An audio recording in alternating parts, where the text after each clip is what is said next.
I think it implies that Klaus is healthier mentally because he deals with his feelings. Like, he is very angry, but he expresses that anger very quickly. Well, Elijah suppresses all of those emotions. So this is what you do the first time we're back together as a family, Vampire Book Club. Warning, this podcast, Vampire Book Club, will contain spoilers from The Vampire Diaries, The Originals, and Legacies. Okay, so we're going to be discussing Elijah's suits. I have a guest, and her name is Anu.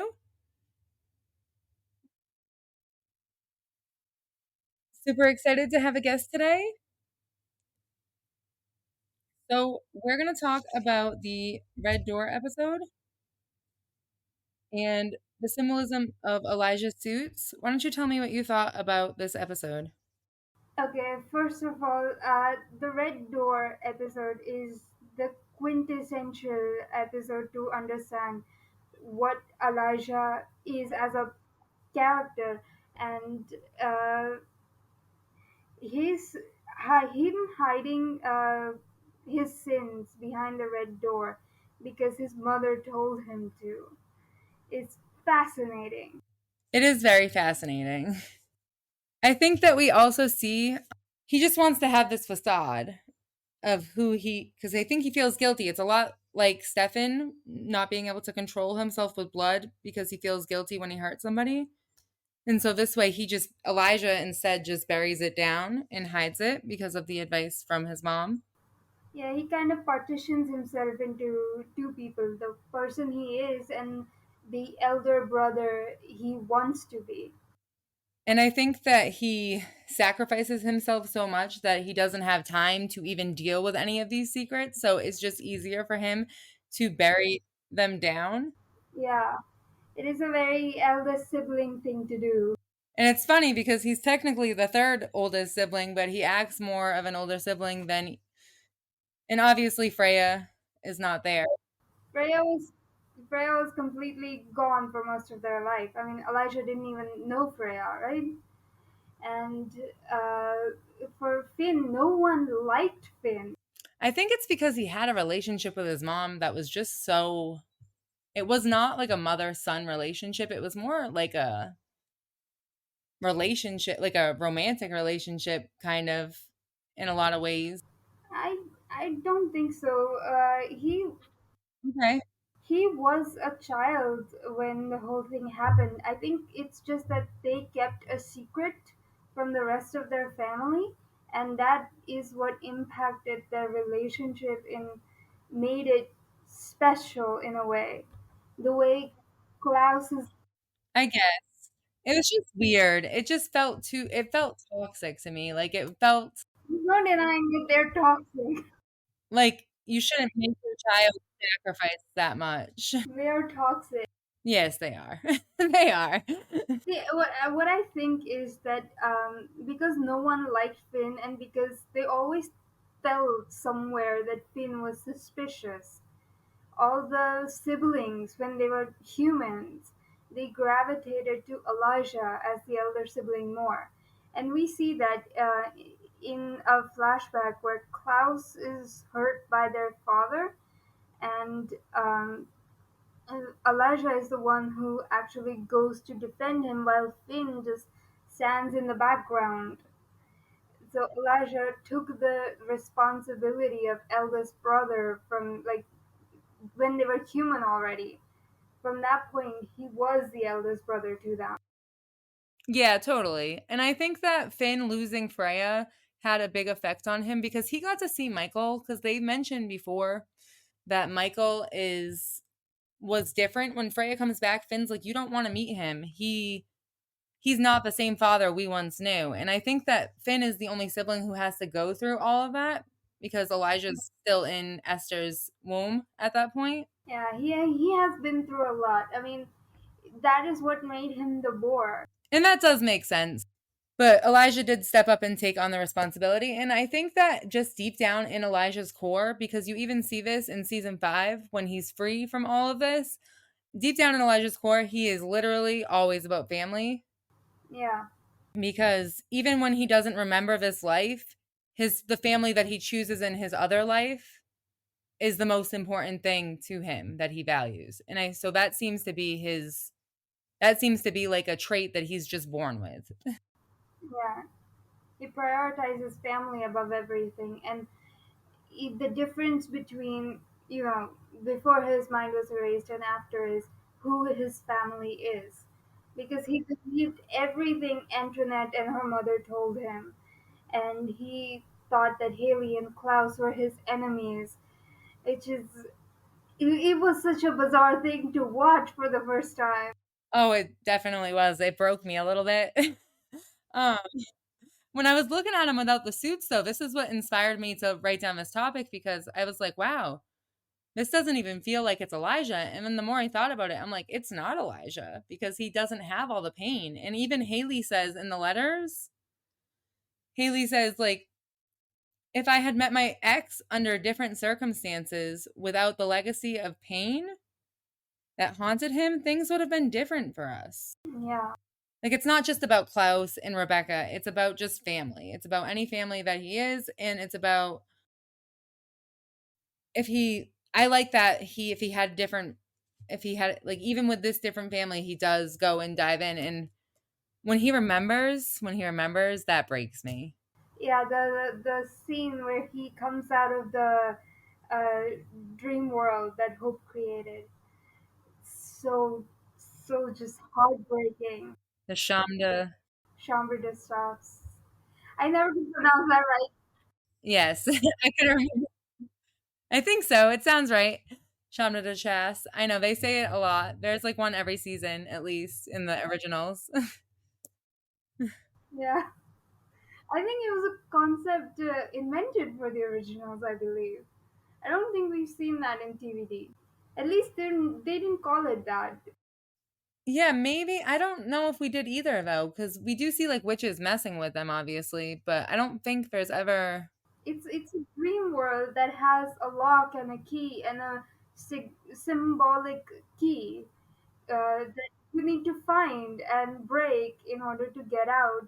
I don't think we've seen that in TV. Yeah, I don't think so either. I'm trying to think. I might be wrong. Sometimes I forget episodes, but I don't think so either. There's like things though that they like the prison world, but not a Shamda Shamda de Chasse. I'm sorry. Shauna the Chass. Yeah, I don't know if that's right. They explain it as a witch's like mental target practice though, to before they make the kill. Yeah, I don't know where they were going with that one. It doesn't make perfect sense to me, but it does make sense, but it also doesn't make sense. It's so because they never expand on what they mean by witches and target practice. So I think like I don't really know what the first one we see is, but I do remember like I think it's the one where Finn takes both like all Elijah. All of his brothers into the thing. What? So I think like he's preparing to kill them, and but he just wants information first. And then we see it again with like Aurora and Tristan. Yeah, they're trying to distract Klaus and Elijah from everything that's happening in the real world. Yes. Yeah, But back to the Red Door episode. That episode is called The Red Door. It's season 2, episode 5. It is a good one. It's really good. yeah. It's one of my favorite episodes too, because so good. And the way it starts with Haley running from Elijah, but then as he pulls her, it's not Haley, it's Tatya. So just beautiful. Yeah, and it's crazy how he can just do that. Can just put it behind the door like that too. Like he didn't even like how his memories were so distorted and how these are the two people that he loves the most. Yeah, Because he obviously cared deeply about Tatya, and he obviously cares deeply about Haley. yeah. I think with Tatya, I think it wasn't just that he hid the memory. I think Esther also altered his memories, right? I believe that's true, yeah. She did. She says something like that. She is just imagine her being your mother. Just the worst. There's so many evil parents on TV. not just like American TVs, but internationally. There's so many of them, and still Esther and Michael take the cake every time. They're just so terrible. Yeah, they're pretty. I think that most parents, we see like there's better reasonings for them to be evil, or there's like they didn't start out that way, but like I feel like they just were awful from the beginning. No, but the show explicitly tells us that Michael wasn't always that bad. But from what we see from them, like we see Michael hating Klaus for literally no reason. That was such a heartbreaking moment when Klaus found out why Michael hated him for so many years, why he hunted him through centuries, and he was like, I don't know. That is literally the worst answer anyone could give you. I know. I cried. He's like, I just hate, like, I don't have a reason. And because Freya's there, and he's like, how do you love this girl you've never met, but you spent a lifetime with me? And like, you knew her for 5 years, you knew me forever, and why do you hate me and not her? It's just, I personally love that moment from like a author, a writer, like the writer perspective. I mean, there is no reason that they could have given that would be satisfying. So instead, they just said nothing, and that was the worst answer possible for like Klaus because it's so heartbreaking. Hating someone for no reason. And that was a really good scene. Joseph Morgan and Sebastian really nailed it. And then you have like Elijah again being this protective big brother holding back Freya because he knows that Klaus needs to do this. He sacrifices himself so much for Klaus too. And I think a part of Tatia in this moment, like in the moment that we're talking about him like going off and like I think part of that, like a part of him like burying this is also like he wants to protect Klaus from knowing about what he did as well. And then we see him in the Chambre de la Chasse, the one where he brings all the brothers, and that's where he admits it to Klaus. He's like, I'm not noble. You painted me as this noble guy, and I'm not. I did this to my brother. I killed him. Even and everything that he stems from always is about his family. Yeah, that is undeniable. Memories or no memories, that is one aspect of Elijah that is inseparable from him. And that's why he likes Elena so like he I think that's what Yeah, he respects Elena. I think, but I personally think that he respects Elena. because she also honors her family. Yeah, When he because I the episode where Elijah is like walking outside with her and she's like, no, that wasn't in the agenda for today. He's like, this is my she goes, this is my family, like I have to go, Elijah. And he's like, okay, I get that one. So what other moments did you like in the Red Door episode, or what stood out to you for Elijah's character development? I think in the episode we have him finding out about what Esther did and what he consented to her doing, and in the end there is, I just like it for the musical moment personally because Arsonist Lullaby by Hosier is playing at in the final episode, at the end of the episode, not the final episode, sorry. um, and Haley is the one who comes to rescue him. I just like it for the musical moment. Yeah. And he's still like delusional when Haley's in there. uh, the the one in the first starting. I like that scene too. I think he's dreaming. I think he's dreaming. I can't remember, and I did just watch it too.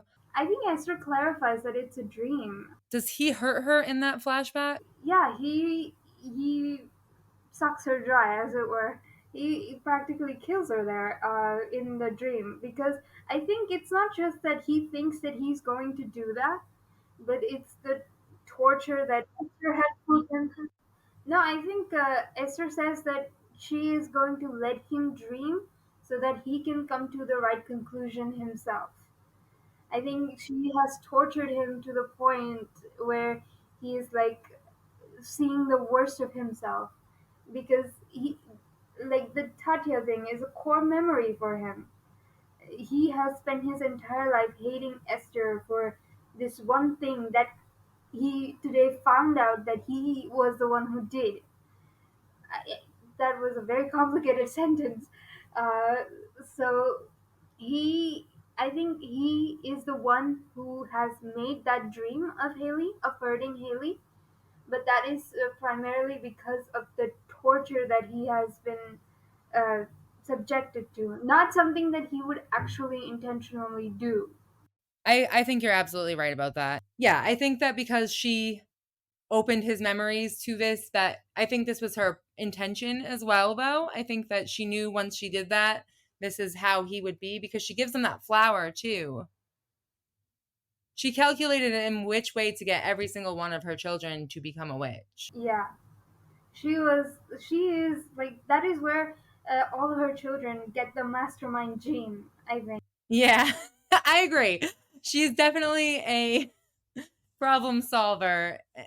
Um, it's just not the healthiest ways, but She also is very intelligent, I think when she went to Dahlia for help, at that point, while she was intelligent, she was also young and naive, but eventually she grows up and, she becomes the mother to what, seven, eight children?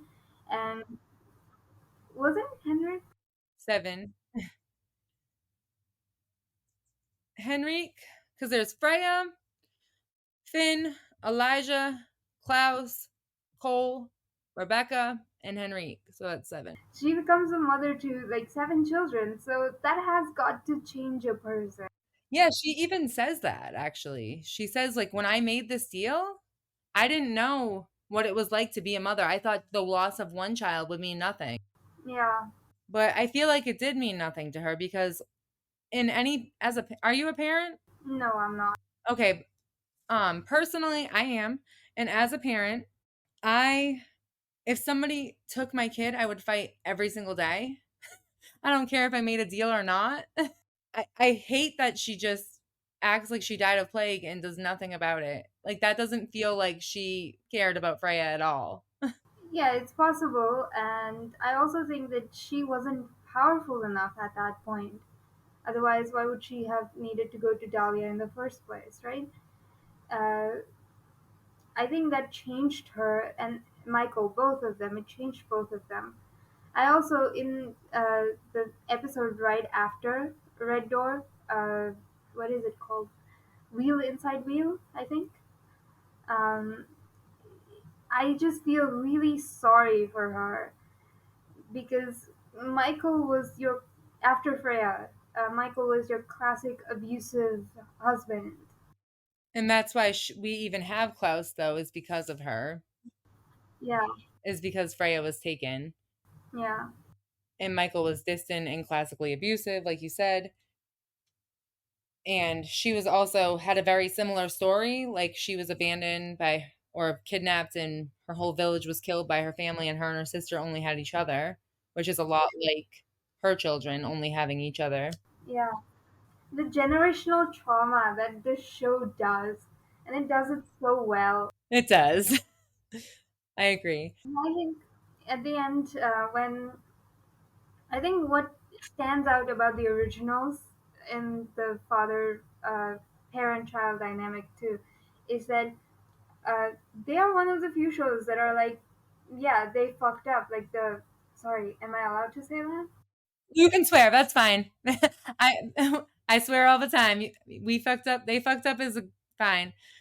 So, like Esther and Michael fucked up, and so you don't have to forgive them. Very few shows have this narrative. Like if you look at, their, I guess, sibling cousin show, Supernatural. Cousin is more accurate. In that John, we know John is the worst, and yet in the 300th episode, he's like kind of forgiven or he's softened in a way. Or some shows will retroactively soften the parents in some way, but the originals is one of the few shows that never does that. I like that also. I like a good villain that doesn't have a redemption arc, including in the parents. They fit into that category. I like sometimes when the villain just stays a villain. They're so good at women. So Elijah, you were saying something when you were talking about how he like when he was in the dream. It was the impact of the torture that made him do that to Haley. Yeah, so in his dream, and I feel like that was like very intentional, like I said, and I feel like Elijah, that just kept opening the door a little bit, like it just kept cracking out all these other things because you see when he breaks, when he's stuck in Freya's pendant, how he does go after Haley for real until he walks out of the door. They hear Hope Yeah, screaming for her, and this kind of stays with him. All of this torture keeps yeah. like creeping out now that he's aware of it. Yeah, I mean, also that between the Red Door and the whole Freya Pendant episode, a lot has happened with him, his family, and yes, they're 1,000 years old, but this is for one of the few times that they're you know under threat constantly, and they were asleep for whatever many years, you know. Yeah. Um, you mean like they were daggered? Like, is that what you mean by they were asleep? Like in season 3, at the end of season 3, they do like something for every sibling to solve their issues. Yeah, Oh yeah, yeah. yeah. Because they all have a different problem going on, and Haley ends up saving them all. All that time with his siblings might have also, I don't know, impacted his brain. Like I think about it the way we were all locked inside at home with our families in COVID, and that is kind of similar, and how we all lost our minds, and they're supernatural with heightened senses, more likely to lose their minds. That's a really good analogy. I really like that. Um, and they do because they are at some point they're kept inside too, right? Is that what you're talking? Like the time they're kept in, like not in the. Are you talking about in the Shamda whatever Freya's? Yeah, Shantidra Sound. Okay, because I was actually thinking of the episode where Marcel is kept in the basement now, Yeah, he is kept. and Freya, Hope, and Klaus can't leave. Not Freya, Hope, and Klaus. Hope, Haley, and Klaus can't leave. It's that episode where Hope comes down to talk to Marcel, and she's like, "I'm 7, not stupid." Yeah, I love that. That was so adorable. They have a lot of. yeah. Sorry to get off topic, Marcel and Hope, Yeah. but I really like Marcel tells. I'm sorry to. I'm gonna stay. I'm gonna go with this for a minute. Marcel tells her the same thing that Klaus used to tell, like close your eyes and sing.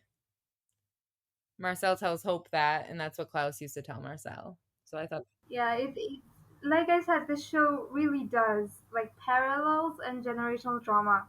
This is Hope gets all the benefits of all the trauma everyone else has experienced. So it's a cute moment. Also, it also shows that Klaus, despite him having hurt Marcel along the way, he wasn't like Michael. totally. There's a lot of moments with Marcel that you can see he's not like Michael. And he reminds him Marcel reminds him of himself because he fights back to his oppressor. And Elijah is desperate for like Klaus's redemption. He you like even with Marcel cuz Klaus Elijah's like this very noble guy. You see him like be all like very kept. He can't help himself but love his family and want the best for his family, and I don't understand why it's always Klaus though. I don't know if he's like afraid of Klaus or if he just feels bad about Michael torturing him his whole life. But when he sees Marcel, he's like, this is his chance. And he starts to bond with Marcel himself. And the moment that Klaus gets jealous, he abandons Marcel and like makes him feel awful just to appease Klaus's need. Yeah, I think with regards to Elijah and Klaus's relationship, Elijah has always seen himself as the eldest, the one protector of the family, and so when Klaus was getting hurt, it hurt him by proxy that I am letting someone younger than me suffer like this. Yeah. I don't think Finn particularly cared about that. Uh, but Elijah, he always did care that Michael was constantly and mercilessly hurting Klaus so much, like all the time. And in that, he felt a responsibility to save his brother. And then, after they became vampires, that intensified, and he became the eldest brother, eldest sibling, and that's why he feels guilty towards Klaus, and that's why he is more focused on Klaus's redemption.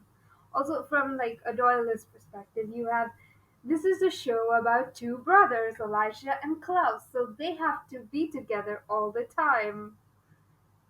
Like they have to. The most important relationship has to be Klaus and Elijah because of the format of the show.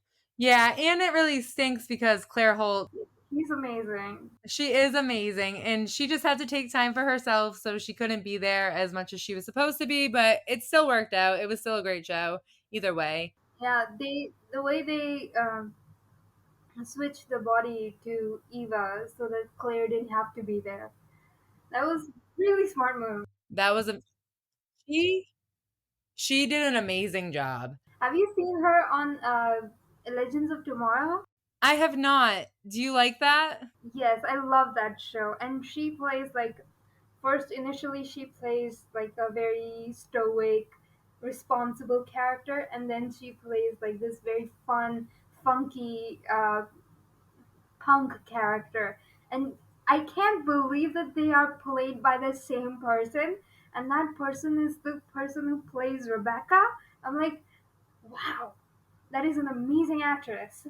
That's really cool. So she plays two different kind of like Nina or like with Catherine and Elena, or she plays just No, it's not like Catherine and Elena. It's two different people, but one of them is a shapeshifter. okay, I see what you're saying. So the shapeshifter turns into the first character so that they can keep the actress while the character can depart. That's cool. I like that. I'll have to check that show out. You're not the first. This isn't the first time I've heard of the Legends of Tomorrow, and people really like it. Yeah, it's one of my top favorite shows. It's very funny, but also really heartfelt. Well, that's a good show. That makes that makes a good show. Those things in there, comedy and heartfelt emotions. I really like this show, the originals, because of how much they are involved with their family, like how it's about family. Yeah, the Always and Forever. And I also think that the originals has to be the smartest of all the TVD shows. I agree. I think that it's like, what do you mean smartest? Like they are the smartest, or the show the way it's written? Not that the characters are no, I'm like yeah, the characters are obviously the smartest because Klaus is the strategic guy and everything, but also the writers.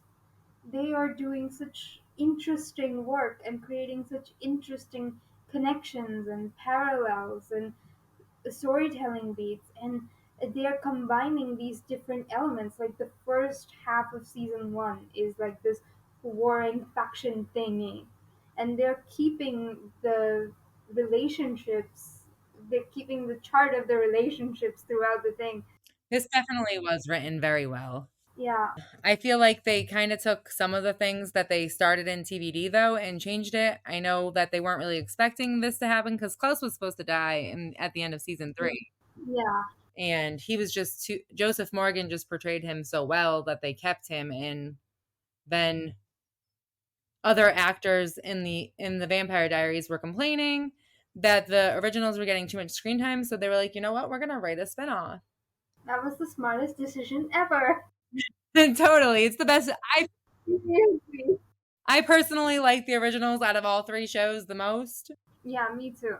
I cannot tell you the amount of times I've rewatched the show because I'm from India, right? And uh, it used to be on TV, but then uh, we we only used to have TV during vacation time so that we would study. Okay, so uh, the vacation ended and we couldn't watch the shows anymore. So I somehow managed to find it online, and I have memorized entire, but I couldn't find like all the episodes, so I kept rewatching all the episodes because they were so good, and I ended up memorizing everything. A lot of the lines I can just quote them. Some lines definitely stand out to me more than others. I used to be like that with Charmed, the original one. I could prob- not the one that was out in 2018, but the one that was out in 1998. Yeah, I've heard about it. Yeah, I've heard about it. I've not seen it. I just heard about it. It's amazing. I could quote most of that show. um Word for word. It's a great watch. They're all about family too, and they're just like three sister witches. We go back to like Elijah's suits. I was thinking about the moment with Cammy where he spills a drink and he's just rubbing. It's just so that's such an intense moment, but also Yes. it at the end of that episode when he doesn't have a suit jacket and he is covered in blood and he is trying so hard to hold himself together so that the house can fill up with gas. It's such an amazing moment when he quote unquote kills Finn because he doesn't really do that, but point is. Yes. I know. And I was also confused because he's supposed to blow up Finn's body and he's supposed to be dead, but then Vincent is still in his body. Like Vincent still gets his body back somehow. So I didn't really get how that worked. I think Freya took out, like, Freya healed his body and took out um, Finn's soul in her pendant. So Vincent got his body back. How he's alive, though, I think he cast a protection spell. I think Freya cast a protection spell. Him or Freya. Maybe. Yeah, because I thought that that had happened before that. No, it wouldn't have. You're right. You're right. And he was like, um, it was weird how he died, but then okay, so that makes sense that there was a protection spell. And then Elijah in that like before he gets to this house with Cammy, before Camille gets there, Rebecca has like because Klaus asks him to go, Go to Hope. yeah, because he needs to stay there and take care of what he needs to take care of first. And then on his way there, before Rebecca arrives, Rebecca is walks into this diner and everybody is killed instead of compelled. And that's not like Elijah to just like be that sloppy. Yeah. Yeah, but it has been like 2, 3 days since he got out of the.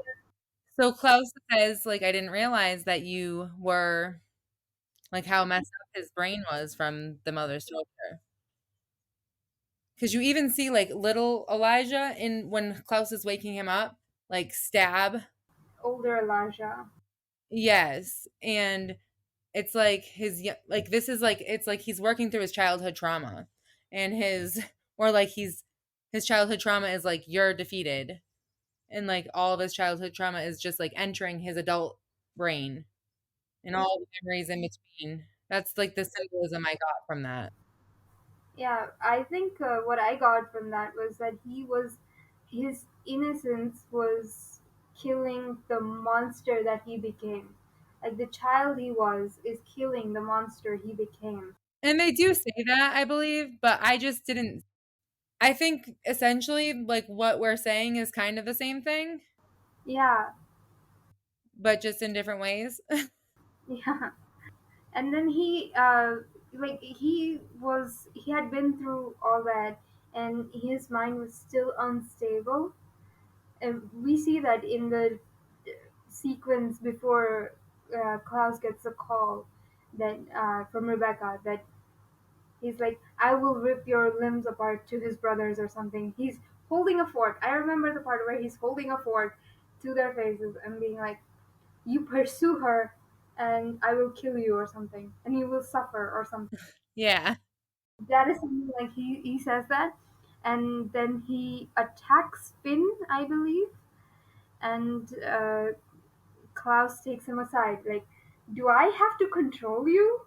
Has the earth turned on its axis? I like that. There are some moments where Klaus is very Elijah like, and Elijah's like, I mean, Klaus is like, what? That's true. That's Overall, like the this implies like the whole suppression of Elijah's emotions. I think it implies that Klaus is healthier mentally because he deals with his feelings. Like he is very angry, but he expresses that anger very quickly. While Elijah suppresses all of those emotions. So he hasn't not healthy. I know this is not really healthy, but like normal is relative. yeah. I wouldn't say he's necessarily expresses. I wouldn't say he does it in a healthy way, but he does. I guess he doesn't trap. He doesn't like hide behind a door though. He doesn't push them and hide them behind a door. He does openly express them. You do. He does like create his. He just murders everybody. Honestly. Um. Or just daggers them, tortures them, and then he and that's how he believes that his daughter should also do that as well. But where you see Elijah, he I don't think he believes that. I think he thinks that you have to be strong to survive, but I don't think he just wants Hope to brutally kill people. Because in like season 4, like episode 1-ish, when Cammy Klaus is in the dungeon thing and hallucinating Cammy, he's like Cammy tells him that he doesn't want Hope to become like him. yes. And then in season 5 though, when Hope has the hollow in her, he brings her Rowan to torture him. Yeah, he brings her kills basically like a cat. And he's like so proud of her. Yeah, there is a difference though. I think there is a difference between just killing people to make yourself feel good and killing people for revenge. I think what Klaus made Hope do, or like what they did together, was more about getting even with the people who killed Haley. But like I just think that goes against like what Haley would want, and Hope realizes that, and I like that you see that Hope shows more remorse and more mercy. Yeah, yeah, they're not alike. Despite what Legacy says, they're not alike. But it just goes back to show like how Elijah is just like you said, he keeps like because he in that moment when Hope is allowing her, like when Klaus is allowing Hope to do that to Rowan, he is like, yeah, no, that's you're gonna destroy her. Like you're gonna and she's like but she figures it out on her own and she has it shows that she was raised a lot more by Haley and Freya versus like what if Klaus was actually around and could have been around her all this time. Yeah.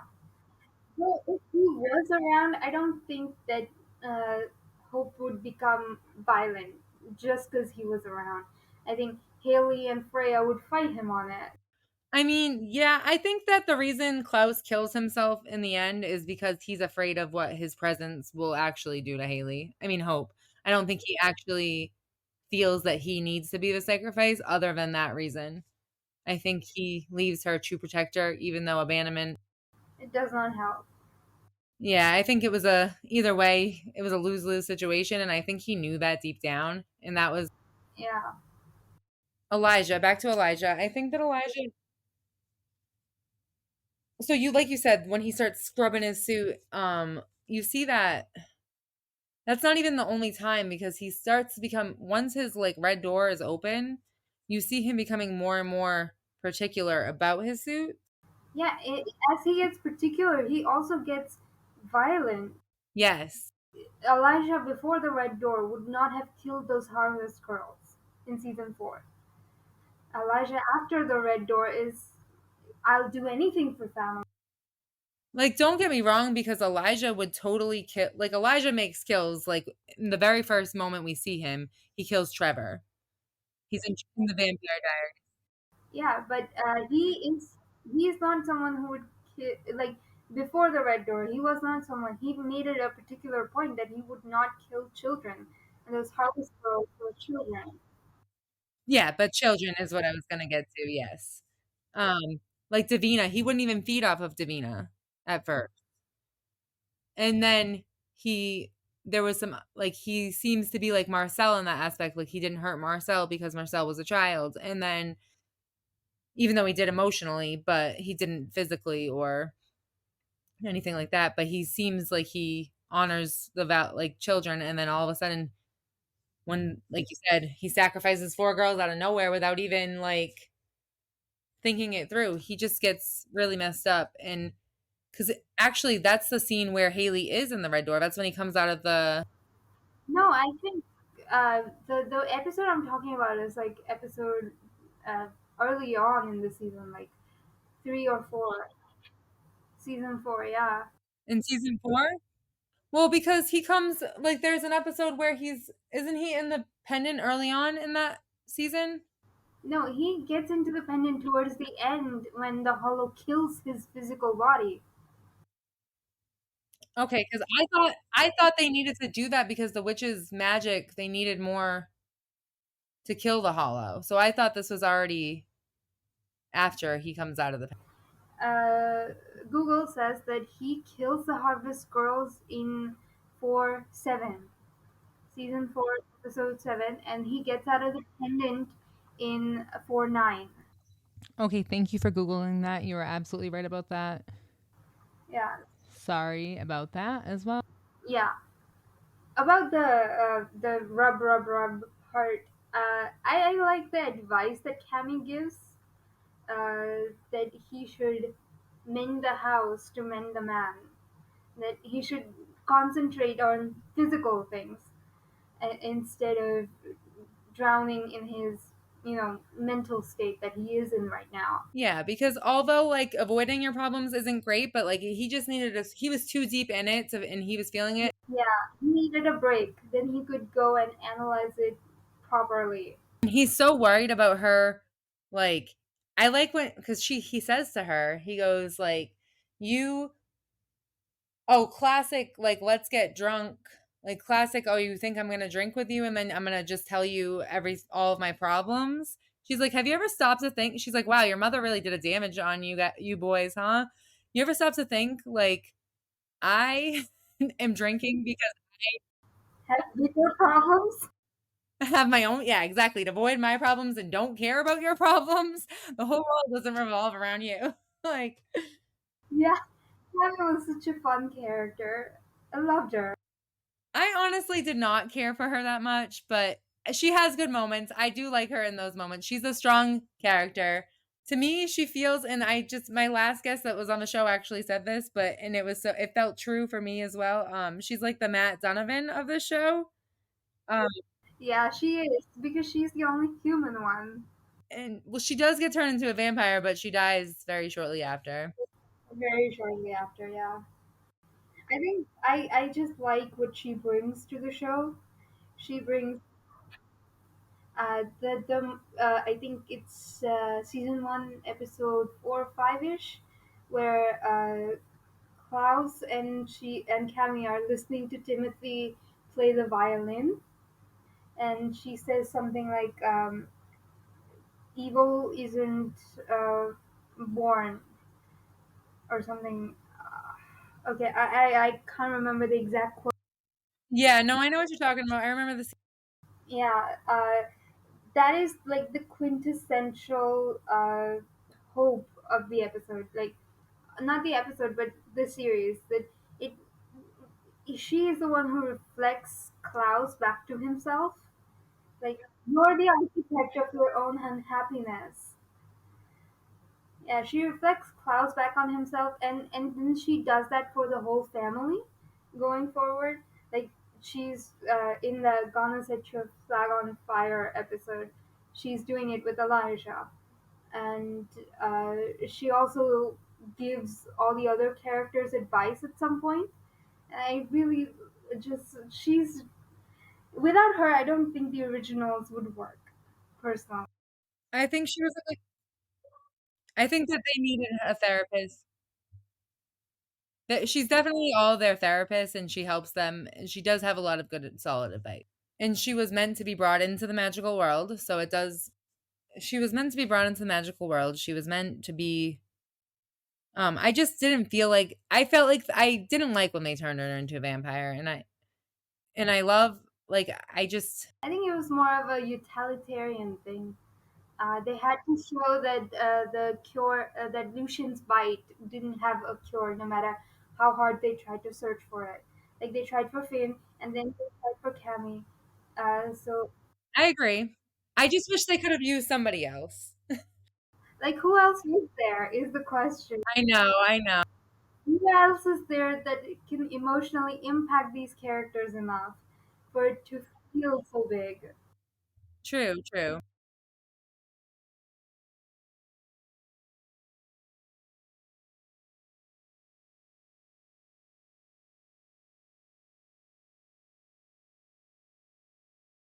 But I definitely think that Elijah's suits represent Elijah just trying to be this kept together big brother who holds down his entire family and would sacrifice his own happiness and has over and over and over and over again just to please his family, just to keep them together and make them whole. Even if it meant daggering them with Klaus and leaving them in a box. I don't think he very much agrees with daggering his siblings, but I think he doesn't see any other option. Like he doesn't want them to run away. He doesn't. Otherwise, he would probably be in a box staggered himself. Yeah, like he doesn't see another option that will. Like he can't do anything about Klaus. He can't dagger Klaus. Well, actually, he does stagger Klaus. Yeah, but that comes in much later. Like for centuries, he didn't have that option. I know, but I like that it's Elijah that gets to do it, even though he has daggered the other siblings probably more. But it just feels right that Elijah should be the one to do it, and he's the only one that can get close enough to Klaus to really be able to do it. The only one who would be physically strong enough to do it. Yeah, Possibly, maybe Rebecca or Cole too, but I just think that they. yeah. Cole wasn't a vampire at that point. Oh, you're right. You're right. He wasn't because he made the. Yeah, he made the dagger, and Alicia was the one who stabbed him. Yes. I wish Rebecca had gotten a chance with that dagger at least once. Yeah, true. She deserved it. Like she was the one that Klaus, like he kept bringing her back and putting her back in, which I think is more torturous than leaving them for centuries at a time. I know when she first wakes. I know because when she first wakes up from Klaus, she's like, "How long? Like, what day is it? Sunday. I've been in here for a whole week." He's like, "No, Rebecca, you've been in here for 52 years." But then he takes her out in for like just a couple of months. Like she's undaggered, not even by him. It wasn't by him that she was undaggered. It was like Damon, I think, undaggers all of them, Yeah, Damon.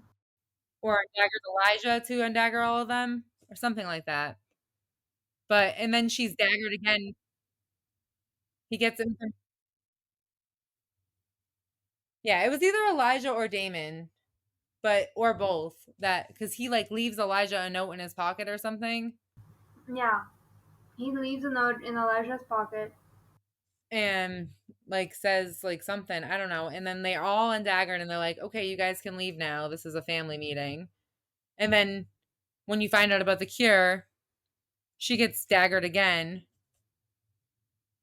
and like he takes Stefan to help her, and I think that's worse. I think you're right. I think that's worse, like taking her out and then daggering her again, and then taking her out and daggering her for your own personal needs. Yeah, and that justifies. I personally think that Rebecca being fed up with Klaus's antics and calling Michael is a little bit justified. Oh, I think it's a lot of it justified. I think it's very justified. And even Elijah can't deny that one as he's holding Marcel against the wall. And Marcel is just like, he's like, you're going to tell me you're not going to agree that you don't know what it feels like to be kept from the person you love the most? Yeah, And Haley and Elijah are standing right there and looking at each other like, oh yeah, Marcel's got a point. I feel so bad for Elijah too. He just wants to be there for everybody involved, like all of the people that he cares about. And this dynamic makes it complicated. I also think the showrunners, they initially did not know what to do with Elijah. Even when they got into the originals, not that they completely didn't know, but more on the his suits Yeah. aspect of it, how strictly they wanted it. Because in season one, we see a couple of moments where he's not wearing suits, or like he's wearing a t-shirt and a jacket, like in that. In season one of the originals? Yeah, for example, in that church scene where uh, Elijah promises Sophie that he won't allow Klaus to kill the elders, but then he goes and kills You're himself. right. I thought that was only because he had to be in the pool right before that with Haley. Yeah, yeah. But there are also a couple of other moments where he's wearing much simpler clothes. Uh, but eventually they're like, no, this guy looks good in suits. We're gonna put him in suits, and that is it. Well, even when they introduce him in TV in like the Vampire Diaries, he's wearing suits. He doesn't necessarily have a tie on and it's not like fully together, but Yeah, it's not a three piece. he is definitely wearing some type of, they're not as Some type fancy. of And three he piece. also has like the handkerchiefs on him all the time as well. Yeah, He's very still Elijah and proper and trying to be respectful and controlling of himself. And yeah. I think there were two. Yeah, yeah. In Vampire Diaries, he's more like just he's not the main character, so it's understandable that he doesn't get the best or the most expensive wardrobes. And then when we switch over to the originals, he does get them. yeah, and that makes sense. Like you said, he wasn't a main character. He was, I Yeah, think so. Have you seen, do you know that Daniel Gillies was in like another show called Saving Hope? yeah. I I've heard about it. It was a medical something to show, right? It was a medical. Yes, it was a medical show. I find it so crazy. Like, part of me wonders if the writers named like their daughter Hope because of that, because like literally I the I really don't think so. I know, but a lot of the time it's just so funny because like the whole time Elijah is literally saving Hope, Saving hope, yeah. and it's like destroys me a little bit inside because Hope hates him, and he Yeah, I mean, you would hate him I too if he know, but if killed you them. really think, like, I understand why she hates him and I get it, but at the same time, it just sucks that they did that to his Tragic. character because of how much Klaus didn't even want her at first. And Elijah was like, "No, you're keeping the like don't kill the girl or the baby." Like, Yeah, overall, in the beginning, I think Klaus was just suspicious. Like, of course. this isn't possible, you know? And Elijah is overall the guy with the hope. And I think he was terrified. Yeah, so Klaus was afraid of, like, this can't be possible, and he was afraid of the possibility and the feelings. But Elijah, ironically, he's been the one who's had the most hope for this family. This was our family's hope. I like how Yeah, he even gives her name so that, like, you know what I yeah, mean? And it's just he cares so deeply about all of his family, so the moment like, I have more family, I'm gonna care about them, and instantly, I don't know if you care about Elijah, but they do instantly, like, have a connection. yeah. I love him. I also love them, and I think that I think, like, they both want family, they both, because she doesn't have family, Yeah, and he's just kind to her and just, like, cares about her baby right away, yeah. and it's more about his brother than anything, but it's still about It family. is.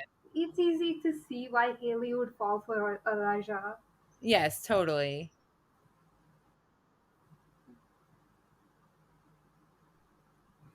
And there's like, I hate when he does the amnesia thing. I wish they didn't do that, but I do like that we see him without his suits.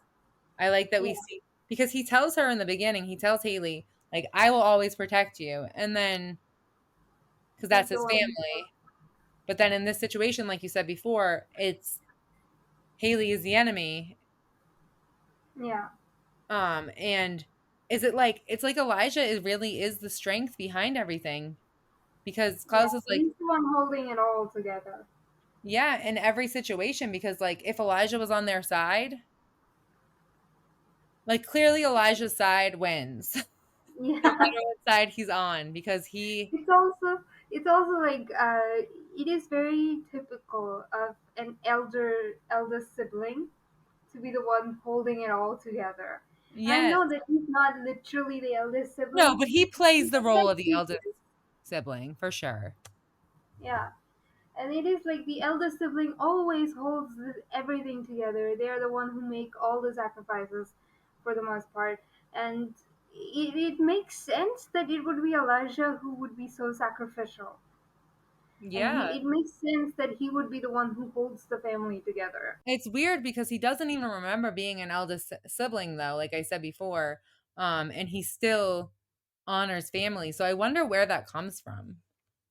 Yeah, I think some of it definitely would have to be just Yeah. Elijah, Yeah, who he totally. is.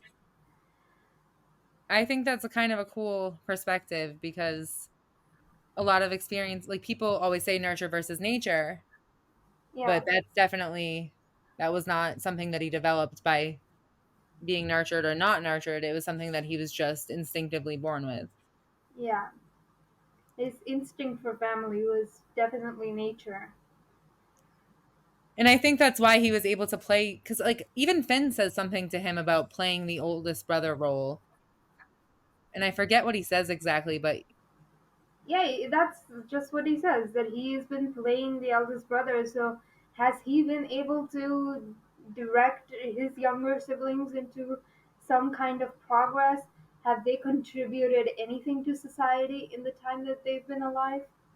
other than death and violence, not much. I'm just kidding. I mean, they were running from I Michael. know. What were they supposed to contribute? And it's like I hate how Esther like tries to kill them. Like she should have never created them. And I get she's trying to fix her mistakes, but at this point, it's like, I like that Esther learns from her mistakes. In Vampire Diaries, when she tries to kill them, just directly kill them, no options, she sees that, oh, that is why they did not agree with me and didn't. So in the originals in season 2, she's like, I'll put you into new bodies this time. I'm giving you a different I option. feel like she should have started with that. Maybe they would have been a little more perceptive to it. Yeah, but I don't think she was thinking about it like that. I don't know how, after 1,000 years, she could think that she could just take them down so easily. Yeah, that is true. But I think she believed that she would always have the power of the Bennett witches with her, and I mean the only reason the ritual stopped was because Abby died Yes. or turned into And a then vampire. because Finn was willing to kill himself. But either way, they would Yeah, have stopped. Like they had no matter what, they would have stopped him. They would have found a way. They always do. The only time but they would be dead by then. the only time they really Like if they die hadn't. is when they want to die themselves or when honestly, I hate how Cole dies so easily because he's like this original like Anne Finn. They're supposed to be original vampires that are supposed to be the strongest in the world and then they just like to prove a point for the plot, they just like die. I just felt like that they Yeah. kind of ruined the significance. Yeah, Finn does that a lot. He dies for the plot a I lot. know. I know. Even in the original season 3, he died for the plot And they again. bring him back just for him to die again. Yeah. Because he hitches a ride on Davina's spell with Cole, both in their vampire. I think Freya steals part of the Nexus Vorti created by Klaus's unsiring, unlinking Yeah, the thing. spell. Yeah, yeah. Um, Yeah, so Freya is the one who brings Finn, and Davina is the one who brings Cole. I thought that he just well, Freya gets Finn out at a different point. I thought. No, they come out at the same like night, It's just different people doing the spell. Oh, okay. Yeah, he does die for the plot a lot. And he just like I feel like the I feel like it was so uncharacteristic, like how he all of a Finn? sudden was like about the family. Like in the last moment, in his moment of death, like how all of his family like finally just like shows up for him. But it's like at Yeah. that point, it's like poor Finn, like he should have I don't know. It just felt wrong. It just felt like the only one that like it made sense was Freya. And I guess Yeah, I think they don't show up for Finn. I think they show up for Freya. maybe, yeah, that's true. That could be it. Because he's like, brother, because like even Klaus says something to him that I'm just like, that's like 5 minutes ago you were just saying you don't care. Yeah. Like, He says something nice because Freya is there. I think it's all for Freya ultimately. It's almost like a performance for Freya.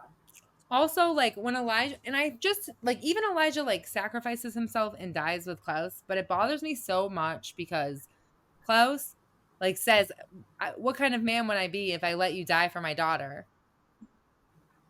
And like he dies with him anyways, and then we don't even get to see any of Elijah's goodbyes.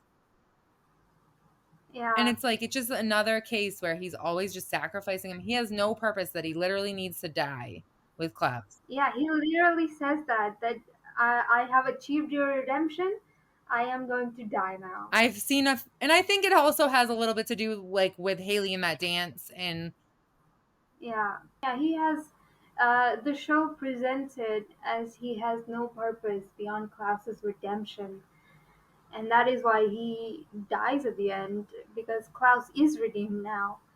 yes, and I think that also like I said, I think it also has to do with Haley because Hope sees like she says, "I'm gonna save you that last dance," and Hope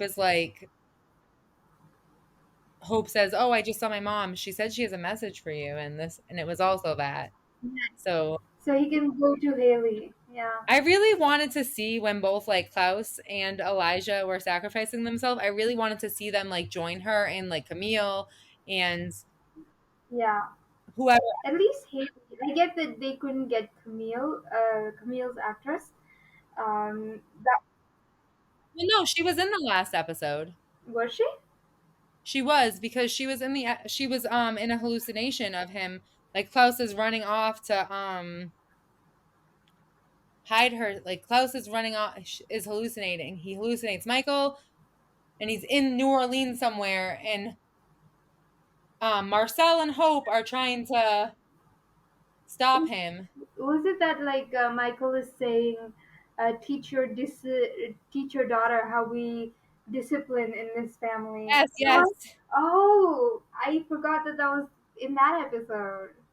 Yeah, so because like it's like good angel, it's like the Yeah, like Camille is like the angel and Michael's like the devil. devil. Um so she is in that episode and I really wanted to see her. Yeah, it would have been nice if they at the end they uh like we saw Elijah and Haley get their final dance.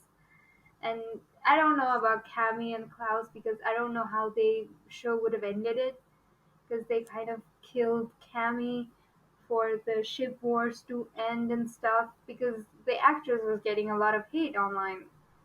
I know. I don't think that's why they killed her. I think they were going to kill her anyways, but she was getting a lot of hate because Yeah, Caroline fans. And I am one of those fans, but I'm not one of those fans who promotes death threats to other actresses. That's crazy. yeah, I can't believe people would even do that. That's awful. She's a person. yeah. And like there's a difference between like a person who's playing a character and like the character and it like how did they think the most baffling thing like even if they wanted Caroline and with Klaus and everything how did they think it would go on like the budget and like the more technical aspects of making a show side you know, the actress for Caroline would have to Candice, I believe her name is. Yes, Candace. So Candace. she would have King. to go from the Vampire Diaries to the originals, and that would make no sense. Well, see, and also they really rushed season 5 and they rushed the last season of The Yeah, Vampire Diaries because they were trying so hard to like make Legacies work, and like season 5 is literally just a prequel to Legacies. yeah, It's meant to set up Legacies, and Caroline being there, a lot of people hate that she was in that season, but like it does make sense because technically she's the headmaster of the school and we don't see her in Legacies because she's off like doing things. I don't know if you've watched Legacies. yeah. I've seen Legacies. Yeah, she's off like trying to merge, like figure out the merge thing is what they say, but they knew she was going to come back eventually. She just had babies that she was. Yeah, the actress. Yeah, the actress had babies, and Okay, that's why they that I wrote didn't the know. Lizzie. The I figured that Caroline, the character, was just trying to find a solution for the merch. I didn't know that they were planning on bringing her back. Yeah, they just didn't know when. She said she would come back when she was like, because she took time for herself. She regretted doing the originals in season 5 because she had just had babies. She finally had a chance to like spend time with herself and her family. And, but she signed a contract anyways. And then she's like, no, I can't come back right away. I need to take time. So it wasn't until the last episode that she was finally ready to come back. Yeah, I had no idea about that. They only wrote like the Gemini, like they only had Caroline carry the babies because she was pregnant in real life. Yeah, that I knew. Okay. Um, so I actually like that they did that. And yes, you can cover pregnancies, but I like that, but that's where the idea came from. Like they made a joke like you have a baby and I got a new show out of the deal, like Julie Yeah, Plec and exactly. Candace. I've seen that clip on like YouTube Shorts or something. Yeah. um But I just thought like it was crazy that we like even like they did not write the last episodes of both series. They ruined it for Legacies, and I think that really ruined Legacies as well. I won't say they ruined it. I mean, it was a pretty. I think Legacies did the worst because they rushed it so much and Yeah, like they yeah. tried to force Legacies it. Legacies was a problematic show. Not that it was like problematic content, but the production side of it. Because like I can say that season 1 and season 4 are good, but season 2 and season 3, I can't tolerate those seasons. I never watched them. I The think only season episodes 4 I starts watched. to get better, and I think that if they had gone for like if they had started doing some of the things in season 4 earlier on, the Yeah, show would have lasted longer. yeah. It was very TVD esque season 4 of Yeah, it Legacy. got better. It got better. Yeah. Um, And you see both Candace and Joseph Morgan's character come back in the last episode. Yeah, but that was like I think the last episode like they found out that they were gonna get canceled, so they refilmed Yeah. most of the final episode, right? They were told to like not leave it with any cliffhangers because they weren't sure if it was coming and if it was going to end Yeah. or not. So yeah, that makes sense why they would come back for like that is the big finale. Understandably, these actors would come back. So in season 5 though, they were going to keep Candace King. They were going to keep Caroline's character on, Yeah, and she was going to be the headmaster instead of Alaric. And they were going to have yeah, Delina's. that is very good. Alaric was a terrible headmaster. Yeah. Yeah. It's because of like I think that the legacies got rushed, and there are sometimes plot points that don't make sense, and it's the fact that it got rushed that it has so many holes, and not just like the casting, but also plot points, production, just everywhere. Yeah, the cast they could have done a better job. And they could have done a better job like ending the show, ending the other two shows instead of like I feel like giving them they would have set themselves up for better opportunities in the show. Yeah, I don't fully feel that. I don't remember most of Vampire Diaries after Elena was put under sleep. Yeah. So was that season 6? I think end of season 6. Yeah, so in season 7, she's no longer there. Yeah. So season 7 and 8, I don't particularly remember everything, just a couple things. But the originals I remember, and I felt that it was a very satisfying finale. I personally felt it was pretty good. You thought the ending was satisfying? Yeah. See, I disagree respectfully. I just think that I was really like upset that Marcel didn't get a goodbye from Klaus. We didn't see any of Elijah's goodbyes. I don't think that either one of them needed to die. Like this is the time that they're gonna like go against collateral damage. Yeah. I don't think that, yeah, I don't think that they needed to die, or both needed to die. One could have, if one needed to die, if one needed to die for whatever reason, then at least one could have lived. But I still, like, emotionally, as I was watching it, it was very cathartic for me. See, I just Freya didn't get a goodbye with Klaus, and like Marcel didn't get a goodbye with Klaus.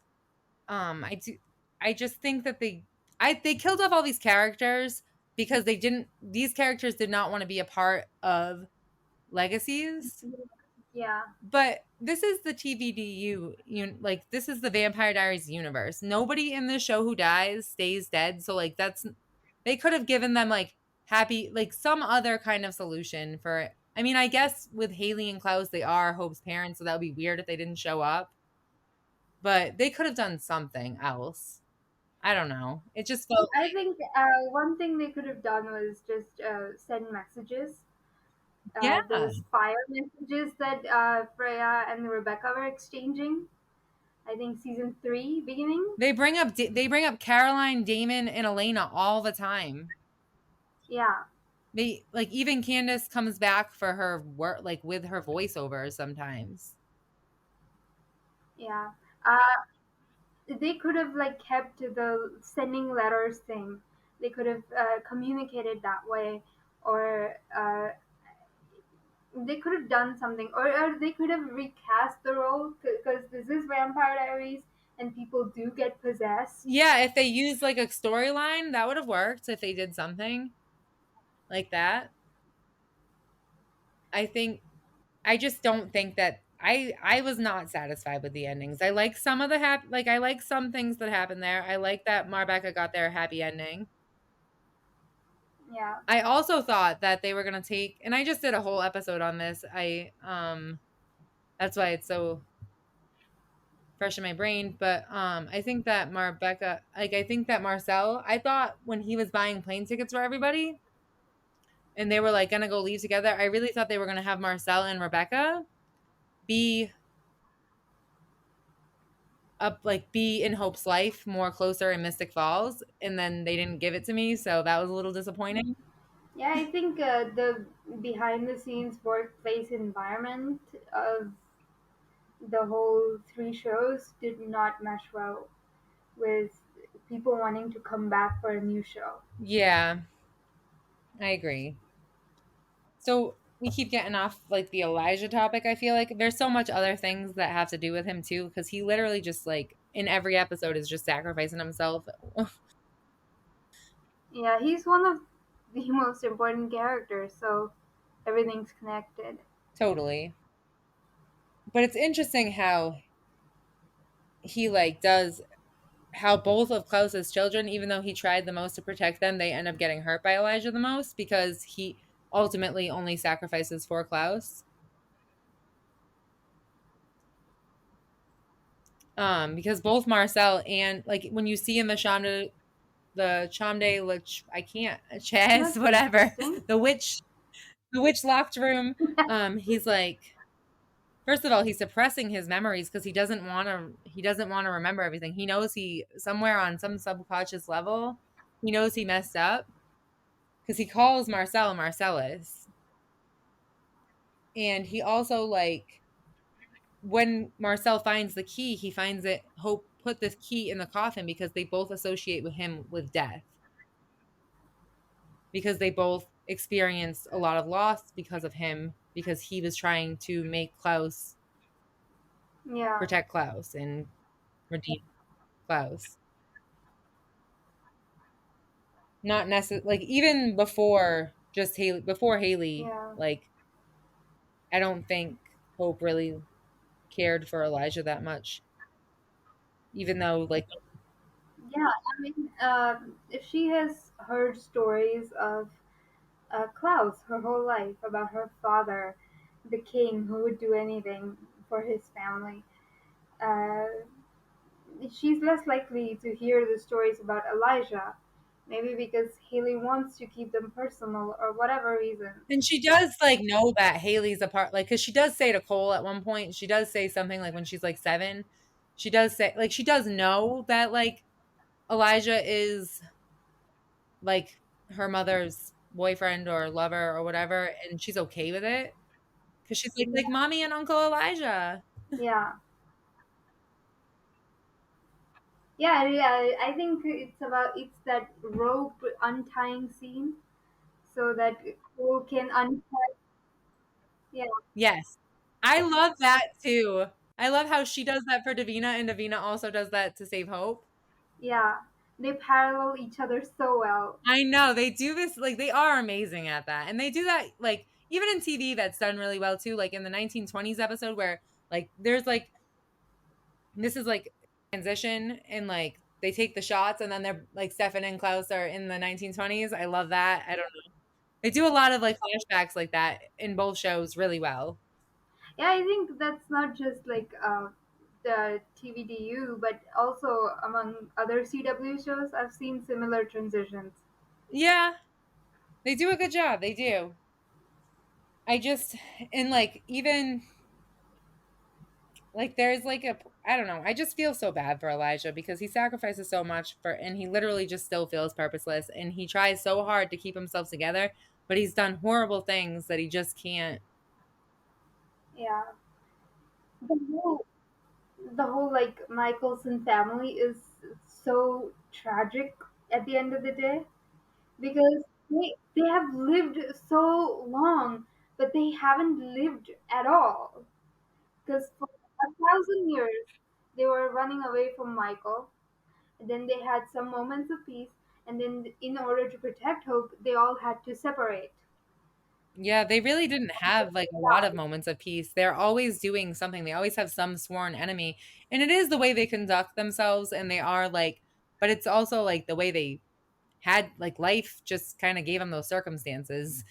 They didn't want to Yeah, be vampires. And I love when Klaus and Rebecca team up and like they make Esther a vampire and yeah. so she can't body jump. She didn't have a choice.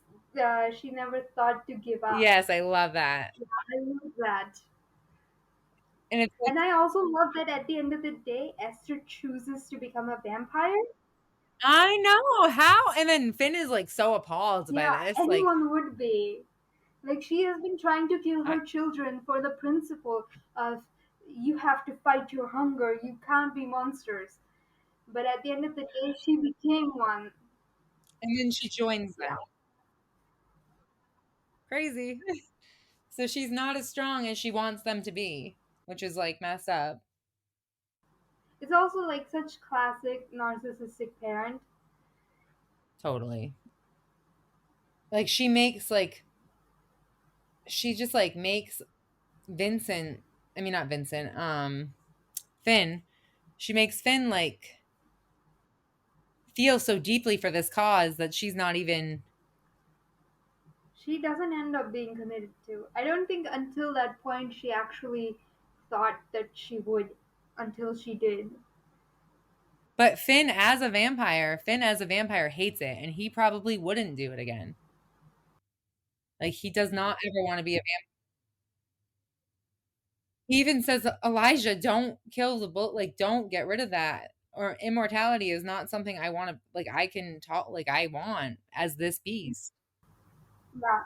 Finn wouldn't do it again. He wouldn't be a vampire again. Yeah.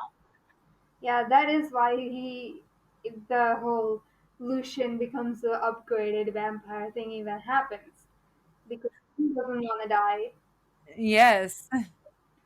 And I also like that Elijah, he pleads to Elijah, and then Elijah agrees. And like Finn kind in that moment, Finn kind of gives his he acknowledges Elijah as the patriarch. Yeah. And he knows he's right. And like, but it's crazy because I think that Lucian knew the entire time, Yeah, like, that's what would happen yeah. That Elijah would get soft at the end because he was by there. He was right there in that moment. I think. yeah, he was. And he's the one who convinces them, why don't you guys give it to somebody you can both trust? Yeah, Because he has Vincent waiting out there to take Freya to get the bullet. yeah, And then they take Freya and they go perform a spell in Mystic Falls. yeah. They. I think they take Vincent too, right? Or they don't. Yes, because Vincent is part of it. Vincent is controlled by the ancestors. Yeah, yeah, yeah. I don't really know why they needed him though. Yeah, they're both there. Oh, they just needed Freya's blood and Vincent had to perform the spell. Oh, yeah. I mean, I think you could have just convinced. Freya's Michelson Yeah. blood. But I don't like it doesn't really make sense why it needed to be done in Mystic Falls and how the ancestors could have power that far away because the ancestors are only supposed to have power over there. Yeah, Yeah, over which the that's city. why they Yeah, even brought. but I think it needed to be done in Mystic Falls because the original spell happened there. And I'm not sure if it was like a magical necessity or Lucian just wanted to brag about it. Maybe. Because it's just weird because they didn't like need a doppelganger or anything. So it just felt like weird. Yeah, but they were not creating like the original vampire from zero. They were taking a vampire that already existed.